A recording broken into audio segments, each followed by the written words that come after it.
Yan yan mga par. Uwi na tayo mga par. Madilim na. Time check, alas 12 na mga par.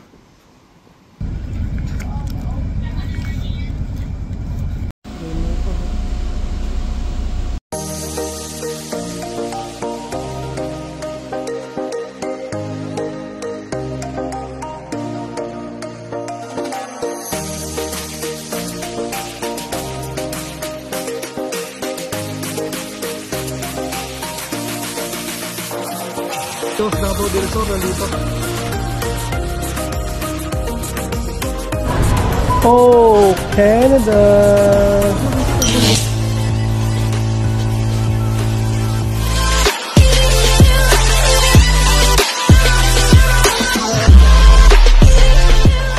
Yan mga par.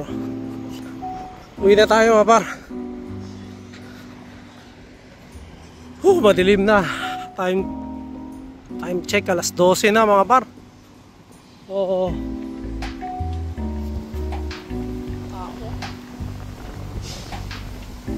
Alas 12 na mga par, no? So medyo ano na,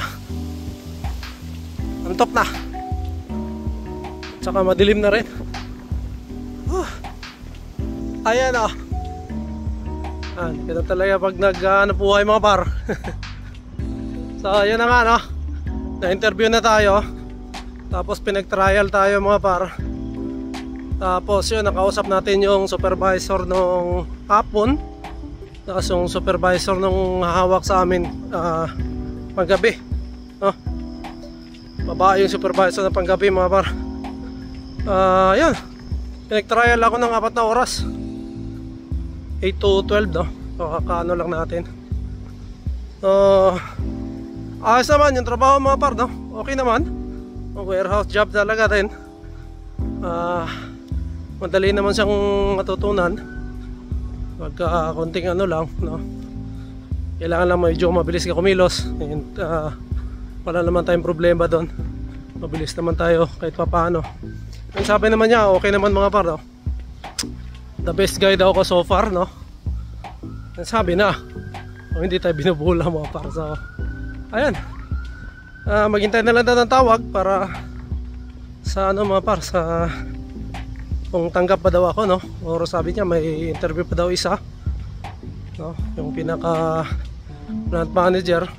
Meron talaga tayong hinahanap na ibang trabaho para yun nga, medyo ano sa amin din, para ni Kainday, para ako na mag-alaga Kainday mga par, no? Isa yun sa dahilan kung bakit tayo naghanap ng night shift mga par, no? Kaya yun, baka na tayo ng bus dito. May bus pa naman dyan sa kabaro. So yun na. Ito, tahimik dito. Ayan, no? Ganda rito.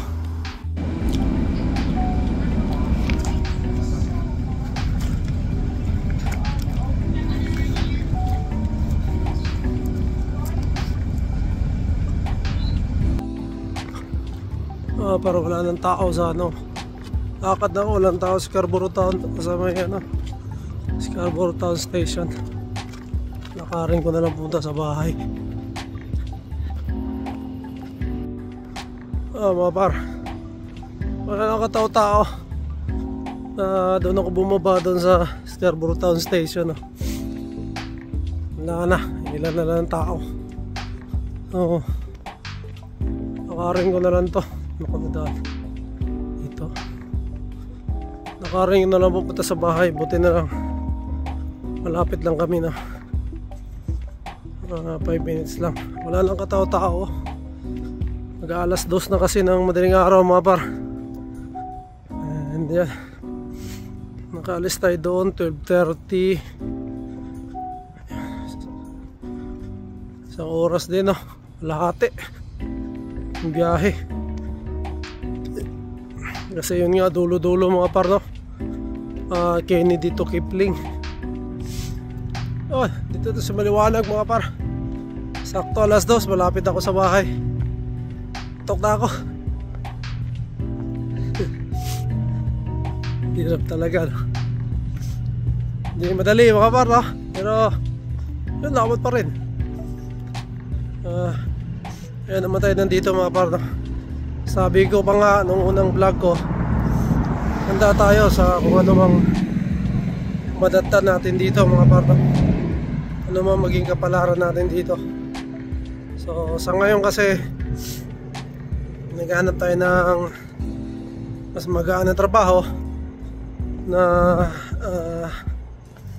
may panggabi rin para tayo ng mag-ano kay Inday. So yan, magbabago yan mga par pagka nakatapos si Mrs. no? So hindi natin alam kung ano yung ano natin. So mag-a-adjust tayo. So sa ngayon kasi yun yung ano, yun yung fit sa ano namin, sa schedule namin no? Para si Mrs. mag-ano na rin kasi yun si Mrs. mag kuku-op no? OJT mga par no? So walang mag-ano kay Inday, so kailangan magpanggabi ako para ako na mag-alaga mga par no? Or magbabantay kasi yung pasok ko nga 9 to 5. So sa umaga pwede akong mag-ano kay Inday sa school bus, tapos sa hapon abangan ko na rin no? Bago ako pumasok naman, may tulog pa naman ako mga par, makakatulog pa ako nyan. And dapat alas 9 ang pasok ko mga par ng gabi, so dapat makalis ako ng mga 7 para talagang umabot ako doon no? Kaya dapat 2 oras palagi yung ano natin. Kahit umabot tayo ng mas maaga, dumating tayo mas maaga, mas maganda kasi importante hindi tayo malate no? Pero yun nga, tatawagan pa mga par no? Pag-trial lang nga tayo, tatawagan pa. So konting ano lang, sakripisyo lang muna, puyat muna no? Okay lang yan kasi yun nga, may goal tayo. Sana makuha tayo mga par. O kung hindi man, di dyan pa rin tayo sa trabaho natin, maghihintay pa rin tayo ng opportunity no? Na malay mo bigla magkaroon, grab uli natin. So yun, grab na ng grab mga par no? Kung alin yung mas magaan sa'yo at mas nakakaano sa schedule nyo. So kaya lang, malapit ako sa bahay mga par no? So maraming salamat sa laging suporta sa ating mga vlogs no? So yun, sa mga nandito sa Canada at sa mga nanonood sa akin mga par no? Maraming salamat sa inyo.